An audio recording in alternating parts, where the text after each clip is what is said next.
and MR2. That engine What's wrong, baby? 4AG. What's the attitude about? It started life as a standard Toyota 4A. No, don't eat my chips. The Yamaha once again went to the lab and developed a Max, why that attitude, baby? The valve Fight her. was an impressively wide No, 50 degrees you don't do big bad intake things. Fight her.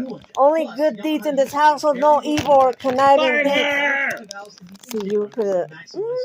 I was loaded. 50 horsepower increase to 120 horsepower. A 50 horsepower increase in an engine. Only good deeds, baby. Only good deeds. Oh, don't wake him up. No. And it was an extremely popular choice for racers and drifters for years. Only good deeds are allowed in this.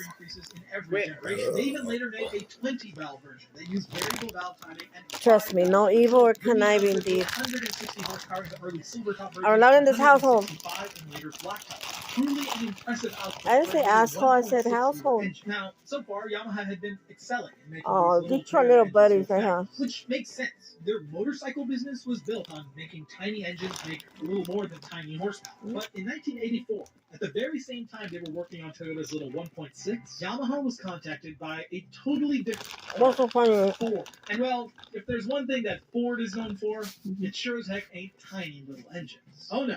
Ford meant big cars with big motors. Don't put your butt in my hair. That's where the problem lies. You see, the mid-'80s was right in the swing of the big front-wheel drive transition for automakers around the globe. GM and Chrysler already had the A-body and K platforms respectively, and Ford was playing catch-up. Their rear-wheel drive Ford LTD was a horrible sell, and a new front-wheel drive car was slated to replace it, but it needed to be a home run. And so they brought the world the Ford Taurus, a mid-sized family hauler with either an inline-4 engine or the 3-liter Vulcan V6. Long story short, the Ford Taurus was an absolute knockout. People loved that thing. My family had a dark green Ford Taurus station wagon, and we drove that thing all around the country. But even in V6 trim, the Taurus only made 140 horsepower. And Ford couldn't have that. They were the makers of the fire-breathing Mustang, and a model that became as popular as the Taurus needed to live up to the Ford name. Enter Yamaha. Ford saw what they were doing at Toyota and wanted a piece of that action. And so Yamaha was given that 140 horsepower Vulcan V6 and told,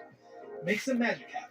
And make magic, they did. The over-square design of the Vulcan V6 meant that it was an engine that wanted to rev. It just needed a cylinder head that let it. So Yamaha created a high-tech dual overhead cam system with a variable length intake manifold, which let it sing to 7,300 RPM, all while making 220 horsepower. And this engine was a look with its complex snaking intake manifold and a crowning jewel on top. The car that was bestowed this lively V6 was the Taurus SHO, or super high output. And considering the Mustang's 5-liter V8 made only about 210 horsepower, this Taurus definitely earned the SHO badge. Ford sold over 15,000 of these in the first year alone. So it's safe to say that this was another gangbuster success for Yamaha. Yamaha was now a worldwide engineering superstar. And so where else to go but the biggest of big leagues for engine makers? Any other way? Formula One. I Yamaha began supplying the Zaxby team with a 5-valve, 3.5 what? V8 engine. And it got to 10,000 What's wrong, RPM baby? and over 600 horsepower.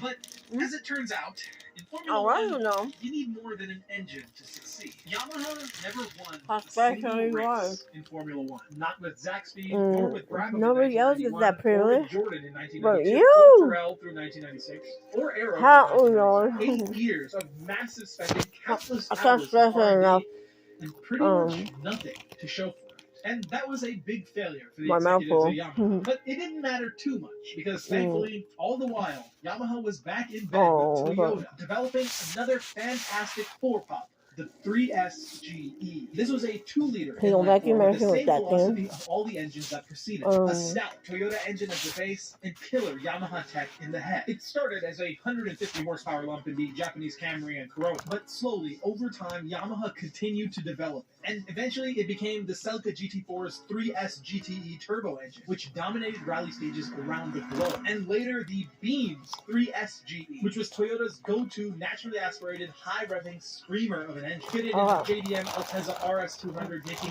207 horsepower from GT. Yamaha's 3S was so good that Toyota ditched the 2JZ in their GT500 Supra and opted instead for a TRD-built version of the 3S GTE, one that made nearly 500 horsepower, all while weighing far less than the What? Iron 2JZ. And then in Who's in 1997, trouble? Ford came back for second when Who? it tasked Yamaha with building a peppy What? four-cylinder engine for the Ford Puma. It was called What? the Z-Tech ST.